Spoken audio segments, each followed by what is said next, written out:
I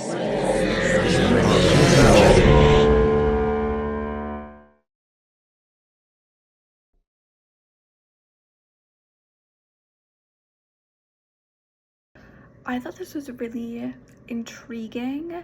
I liked that they kind of set them up as it felt very adversarial at the very beginning with him kind of walking over the hill and her just standing there, and clearly there was not a whole lot of love lost between the two of them, and then kind of flashing back and seeing the rest of their story kind of play out, but play out in like a really, really choppy way, I thought was really interesting because it kind of kept the audience guessing as to what the true narrative was. And especially because I felt like we started backwards a little bit with seeing them at the end, and then it felt like we had flashed forward to, or sorry, flashed back to what had happened kind of before, and like what the build up to that moment was, which I thought was really interesting just because it gives you a little bit more insight into something when you don't really know what's going on, because you know that they ended up kind of not really squaring off, but you know, meeting each other in the hills in, you know, black clothes, and kind of like I said, there didn't seem to be a whole lot of love between the two of them, but then you get all of these other moments, and I thought that trying to parse out what the true kind of narrative was really, really interesting just because of how they cut everything together. And I really liked it because it kept me really intrigued and really in the movie and in the moment. This short film, Winona, felt like watching like kind of like a gothic romance painted through snippets of scenes that were created from this guy's mind, the guy that we're following's mind. And he's with this girl who I think is Winona and maybe his inspiration. We watch him go through a journey, but it feels more like watching his dreamscape than an actual physical journey. And I think the way they played with the colors was really cool, and the piece in general felt really poetic, like maybe we're kind of looking into someone's inner turmoil, and it connects us as the audience with them a lot through that. Winona, quite an experience. First of all, the song was so powerful. I haven't heard anything like this before, and I was into it. I was a little like, what's this? But after a while, I was like, yeah, this is good.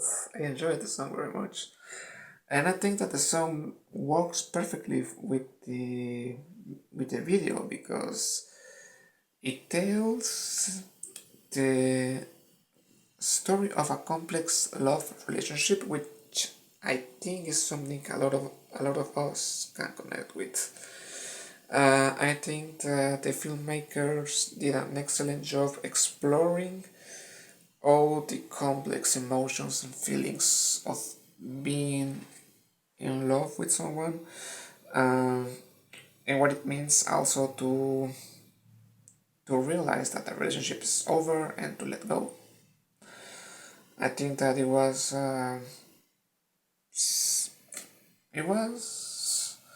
kind of a sad video, but also beautiful because despite what happens in the end, I think that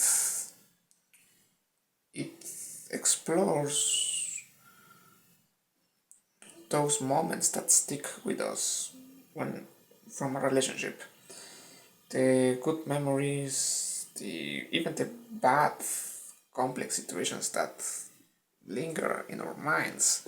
So yes, I think this was a powerful experience, and it was very well done also production wise. The production design was terrific, the cinematography, the music, the performances, it was all very, very good. So well done. Manoa is metal, it's grungy, it's got that nostalgic, uh, like 90s, early 2000s feel when it comes to music videos. I feel like it got a lot of inspiration from that era. We get to see this story of love, the story of what may be life and death. Is it death itself, or is it death of a relationship, perhaps? Of course, we get to see this in a more allegorical fashion, or maybe literal. We're not really sure.